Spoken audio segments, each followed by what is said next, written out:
Good morning students. हमने BSc BA का maths statics start करा था। आज हम इसका नया चैप्टर स्टार्ट करेंगे जो सेक्शन 4 का है, नल लाइंस एंड नल प्लेन्स। तो सबसे पहले हम डेफिनेशन करते हैं नल लाइन की। नल लाइन क्या होता है? Null line of a given system of forces are those lines about which the movement of the system vanishes. तो सबसे आप सिर्फ डेफिनेशन समझो, फिर मैं आपको इस डायग्राम से बताती हूँ कि क्या मतलब है इसका। देखो, जैसे क्या है, आपके पास ये एक्सिस है, ये एक्स एक्सिस है, ये जेड एक्सिस है और ये वाई एक्सिस है। ठीक है जी, ये एक्स एक्सिस, ये वाई एक्सिस और ये जेड एक्सिस। आपको पता है कि हम गिवन सिस्टम, आपके पास यहाँ बहुत सारी फोर्सेस काम कर रही हैं। आपको पता है कि हम गिवन सिस्टम ऑफ फोर्सेस को एक सिंगल फोर्स में रिजोल्व कर सकते हैं, रिड्यूस कर सकते हैं। मान लिया ये उसका रिजल्टेंट है आर और ये क्या है? कपल है जी। ठीक है जी, देखो लिखा हुआ है, a system of forces can be reduce to a single force R act at an arbitrary chosen point O dash together with a couple of moment G. ठीक है, तो एक कपल के साथ, टुगेदर फ्रॉम अ कपल के साथ हमें given system को एक सिंगल फोर्स में रिड्यूस कर सकते हैं। अब हमने क्या बात करनी है? हमने नल लाइन की, नल प्लेन की और नल पॉइंट की बात करनी है। ठीक है जी, अब मैंने क्या करा, अब हम मोमेंट निकालते हैं इनका। किसके अबाउट? इस ओ के अबाउट। मैंने मान लिया कि यहाँ कोई लाइन है, सी लाइन है। ठीक है, अब हम इस ओ सी लाइन को ही नल लाइन शो करेंगे। अब इस ओ सी लाइन, अब ये क्या है? ये क्या है? अब ये ओ सी लाइन हमने ली, इन्होंने ले रखा है, draw a straight line through O and perpendicular to the axis of couple G. मैंने इस लाइन को ड्रॉ करा जो इस लाइन के परपेंडिकुलर है। इसको नाम दे देती हूँ ए, इसको नाम दे दिया बी, ये जेड और सी। तो ये अगर मैं इसको रिजोल्व करती हूँ, ये लाइन इसके परपेंडिकुलर है, तो कितना होगा? कितना एंगल बनाएगी? जी कोस 90। कितना हो गया? जी कोस 90, जी इंटू जीरो मीन्स जीरो। तो अबाउट दिस लाइन इसका मोमेंट कितना हो गया? जीरो हो गया। ऑल्सो दिस लाइन हमने ओजी के अबाउट निकालनी है, क्योंकि देखो यहाँ मोमेंट सिर्फ दो फोर्सेस का निकलेगा, एक आर फोर्स का और एक जी का, और तो कोई फोर्स नहीं एक्ट कर रही। अब ये लाइन इसके परपेंडिकुलर है, तो ये चीज़ जीरो बना देगी, क्योंकि ये इसकी कितनी मोमेंट आएगी? जी कोस 90, तो वो कोस 90 जीरो होता है। तो अबाउट दिस लाइन, दिस का मोमेंट, इस लाइन का मोमेंट कितना हो जाएगा? जीरो। ये लाइन कपल कितना हो जाएगा? जीरो। उसके बाद दिस लाइन आल्सो क्या है कि जो ये वाली है O B line also pass होती है इस ओ पॉइंट से, जिस पॉइंट से आपको मोमेंट फाइंड आउट करना है। आपको पता है मोमेंट क्या होता है? फोर्स इनटू में परपेंडिकुलर डिस्टेंस। अब इसका परपेंडिकुलर डिस्टेंस क्या होगा? जीरो, क्योंकि उसी पर लाइन है जी। आपको पता है कि जिस पॉइंट से निकालना हो उस पर जो फोर्सेज होती हैं उसका मोमेंट जीरो हो जाता है। तो आर का भी जीरो और जी का भी जीरो। देखो, अ सिस्टम ऑफ फोर्सेस में reduce to a single force R act at an arbitrary chosen point O dash together with the couple G. हमने एक स्ट्रेट लाइन ली, वो स्ट्रेट लाइन ओ सी है, जो ओ से ड्रॉ करा, जो परपेंडिकुलर किसके है? Axis of movement. अगर परपेंडिकुलर है, इसके साथ 90 का एंगल बनाएगी, तो मूवमेंट अबाउट द कपल किसमें हो जाएगा? जीरो हो जाएगा। Also the line of action force are passes through O dash. ये लाइन जो आर फोर्स है वो ओ डैश में से पास होती है, therefore the moment of force r about this line is zero. thus the moment of system about, अब इस OC के about पूरे दोनों का मूवमेंट जीरो हो गया। मतलब इस सिस्टम पर जितनी फोर्सेस थी उनका मूवमेंट इस लाइन के अबाउट जीरो हो गया। तो मतलब क्या हो गया? पूरे सिस्टम का movement about this line is zero. Then these line OC, O dash C line is known as the null line. Null line क्या होती है? Null line of a given system of forces, those lines, वो lines होती हैं about which the movement of the system vanishes. ठीक है, तो the moment of couple about this line is zero. Also the line of action of force are pass through O dash, therefore इसका moment भी zero. तो सारे system का moment इस line के अबाउट जीरो हो गया। तो दिस लाइन, इस ओ डैश सी लाइन, इस लाइन को क्या बोलोगे आप? इस लाइन को बोलोगे नल लाइन। अब एक है कि यहाँ पर हम इनफाइनाइटली लाइंस होती हैं जिसके which are perpendicular to axis of couple. देखो जैसे हमने ये एक्सिस है कपल की, अब ये एक्सिस है कपल की, हम इसके परपेंडिकुलर, जैसे हमने यहाँ पर ली परपेंडिकुलर, हम इसको कैसे चेंज करते हैं, मैं आपको दिखाती हूँ चेंज करके। जैसे हमने साथ में एक और पेन रखा, एक मिनट सिर्फ, देखो हमने ये, अब ये है हमारा जी, ये पेन है जी, एक्सिस ऑफ कपल, ये इसके परपेंडिकुलर, पेंसिल को घुमाओगे ये भी लाइन परपेंडिकुलर, हल्का सा घुमाओगे ये भी परपेंडिकुलर, हल्का सा घुमाओगे ये भी परपेंडिकुलर, तो there are infinite many lines हो जाएंगी जो परपेंडिकुलर होगी, तो अबाउट दीज मूवमेंट सारे जीरो हो जाएंगे। तो क्या होता है कि देयर फॉर इस यहाँ कितनी लाइंस होती हैं, इनफाइनाइटली मैनी लाइंस होती हैं जो क्या कहलाएंगी, आपकी नल लाइंस कहलाएगी। जो ओ डैश है, C is null line at O, in normal plane O dash है, we have number of null lines, हमारे पास infinite number of null lines होती हैं O dash सिस्टम में। क्यों? क्योंकि सारी इसके, जैसे ये लाइन इसके परपेंडिकुलर, पेंसिल को इधर रखा, ये लाइन इसके परपेंडिकुलर, इधर रखा, ये लाइन इसके परपेंडिकुलर, इस टाइप से। ठीक है जी, तो नल प्लेन क्या हो, और प्लेन क्या हो गया, ये नल लाइन है, ये प्लेन मैंने इसको इस तरह से ड्रॉ कर दिया। ठीक है, ये प्लेन है एक, इसमें ये नल लाइन ड्रॉ, नल लाइन भी लाई कर रही है और नल पॉइंट भी लाई कर रहा है। द प्लेन जिसमें नल लाइंस लाई करेंगी उसको क्या बोलोगे, null plane of the point O dash. यहाँ से प्लेन, इसके अंदर ये लाइन जिसके अबाउट सारों का मूवमेंट जीरो है, तो जिसमें वो लाइन लाई करेगी उस प्लेन को क्या बोलोगे आप, नल प्लेन बोलोगे। In other words locus of a null line is known as the null plane. Then point is known as, जो ओ डैश है जिसके अबाउट आपका मूवमेंट जीरो है, जिससे आपने सारी लाइंस ड्रॉ करी हैं, उसको क्या बोलोगे, नल पॉइंट। अब हम इसकी फर्स्ट थ्योरम पर चलते हैं। To find the equation to the null plane, हमें इक्वेशन निकालनी है नल प्लेन की। Given point A B C refer to any axis O X O Y O Z. तो सबसे पहले इस सिस्टम को करने के लिए हम 9 चैप्टर का एक टॉपिक करेंगे। 9 चैप्टर आपका थर्ड सेक्शन है, पेज नंबर 9.7 पर है ये टॉपिक। उससे आपको ये चीज़ क्लियर हो जाएगी क्योंकि हमने थर्ड सेक्शन में इसका 9 चैप्टर ही करना है। तो क्या है देखो, उसने बोला कि let the system of forces act an a different point respectively of the rigid body. एक रिजिड बॉडी हमने ली 3 डायमेंशनल, यहाँ बहुत सारे पॉइंट्स हैं, ठीक है जी, और ये उनकी फोर्सेस है। जैसे A1 का F1 है, A2 है, उसकी फोर्सेस F2 है, यहाँ तक सारी ये फोर्सेस हैं। ठीक है जी, ये टॉपिक यहाँ से समझ लो, 9 चैप्टर में फिर आपको इजी से समझ आ जाएगा कि A1 का F1 ये फोर्सेस है। हमने अभी पढ़ी कि कपल में कि हम सारी फोर्सेस को एक सिंगल फोर्स में रिड्यूस कर सकते हैं। यही लिखा कि let the system of forces this acts at an point this respectively rigid body, the system of forces is reducible to a single force R dash, और उसके रिजल्टेंट के इक्वल होता है F1 F2 F2। और G क्या होता है आपका, कपल होता है, movement of couple, couple of movement होता है, कपल ऑफ मूवमेंट क्या होता है, और G क्या होता है, axis of movement of couple है आपका, कपल की एक्सिस होती है।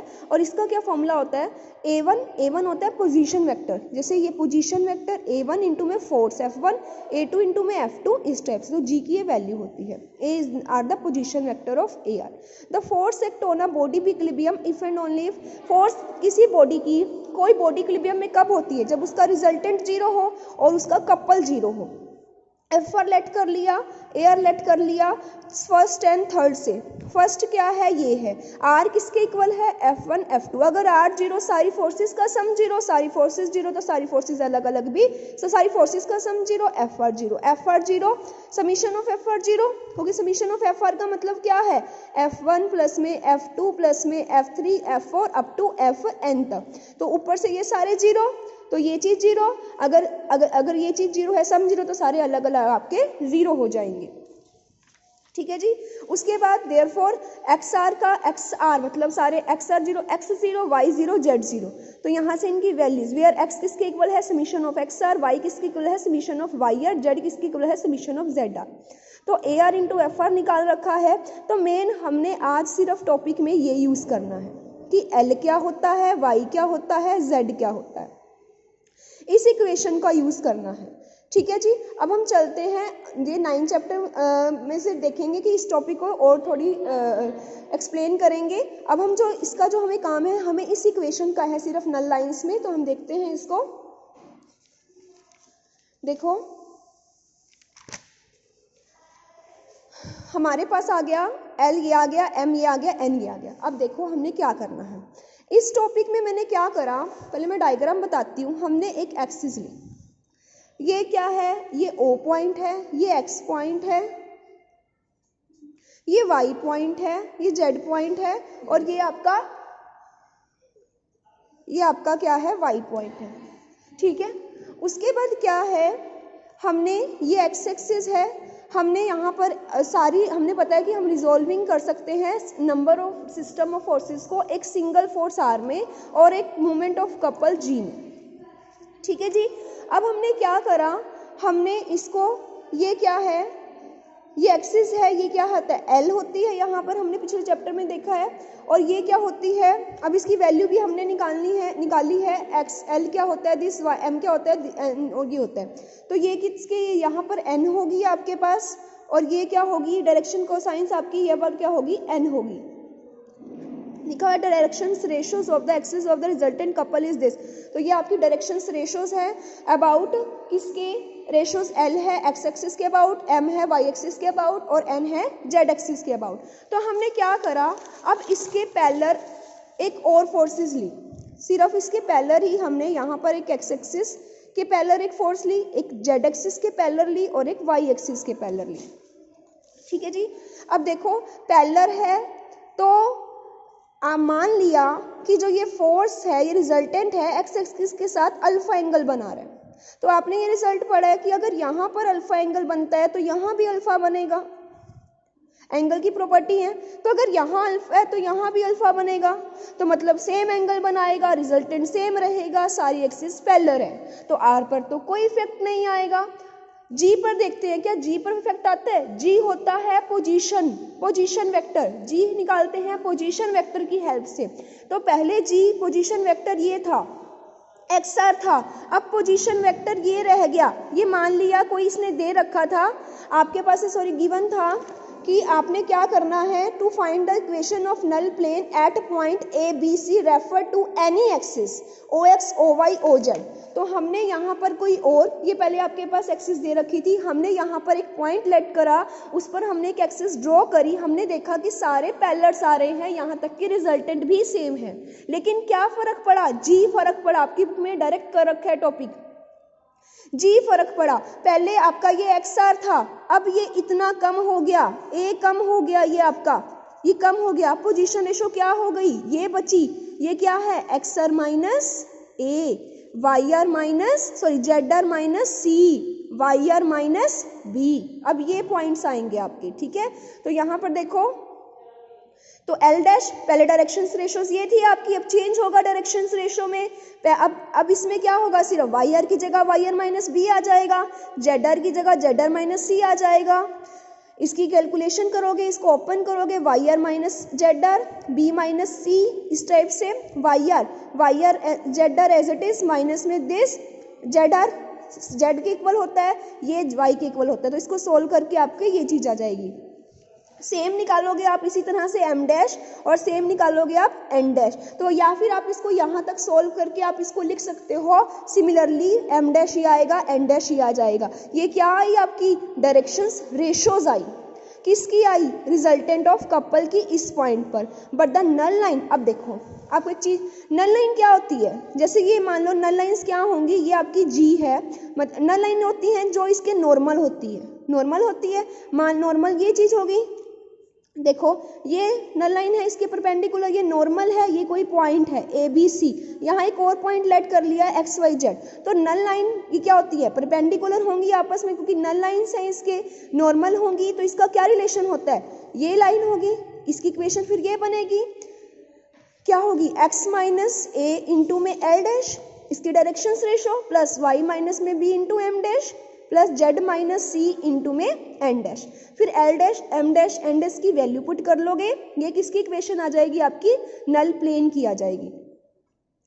ये आपकी नल प्लेन की इक्वेशन आ जाएगी। इसको आप डिटर्मिनेंट फॉर्म में भी इस टाइप से लिख सकते हो। तो मेन आपका ये नल इक्वेशन का है। कैसे आई ये इक्वेशन? क्योंकि आपको पता है कि ये जो कोई भी जो नल इक्वेशंस होती हैं वो नॉर्मल बनाती हैं, नॉर्मल होती हैं। और नॉर्मल कोई एक पॉइंट ले लिया ABC, ये नॉर्मल के लिए n गैप ले ली, एक पॉइंट XYZ ले लिया, नॉर्मल की इक्वेशंस आपको पता है, आप इससे इजी से फाइंड आउट कर सकते हो।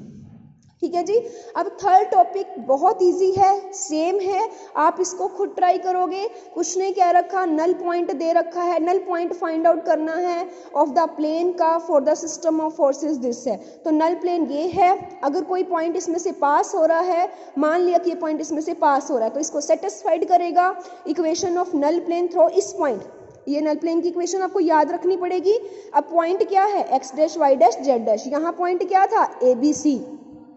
तो पुट करोगे, अब ये वाली भी नल पॉइंट प्लेन को पास के इक्वल है और ये भी नल प्लेन की इक्वेशन है। दोनों प्लेन की इक्वेशंस है, तो दोनों का यूज करके ये तो क्या हो जाएगा? दिस बाय में L, दिस बाय में M, दिस बाय में N और दिस बाय में 1। तो आप फर्स्ट और 2 मेंबर्स लेकर एक रिलेशन निकालोगे, लास्ट के 2 फर्स्ट और थर्ड से एक रिलेशन निकालोगे, सोल्व करोगे, तो ये आपकी किसकी? नल पॉइंट की आ जाएगी इक्वेशन, जिसका आप डायरेक्ट यूज क्वेश्चंस में करोगे। तो यहाँ इक्वेशन मिली आपको नल प्लेन की, यहाँ इक्वेशन मिली आपको नल पॉइंट की। ठीक है, तो उसके बाद नेक्स्ट थ्योरम देखते हैं। टू फाइंड द कंडीशन निकालनी है। क्या कंडीशन निकालनी है? To find the condition that the straight line may be a null line for the system this. हमें ऐसी कंडीशन निकालनी है कि जो ये स्ट्रेट लाइन है वो क्या बन जाए? नल लाइन बन जाए इस सिस्टम के लिए। सिस्टम क्या होता है? ये R है, ये G है। सिस्टम है कि उसने कह रखा है कि गिवन फोर्सेस को एक सिंगल फोर्स में और एक सिंगल मूवमेंट ऑफ कपल में हमने रिजॉल्व कर रखा है।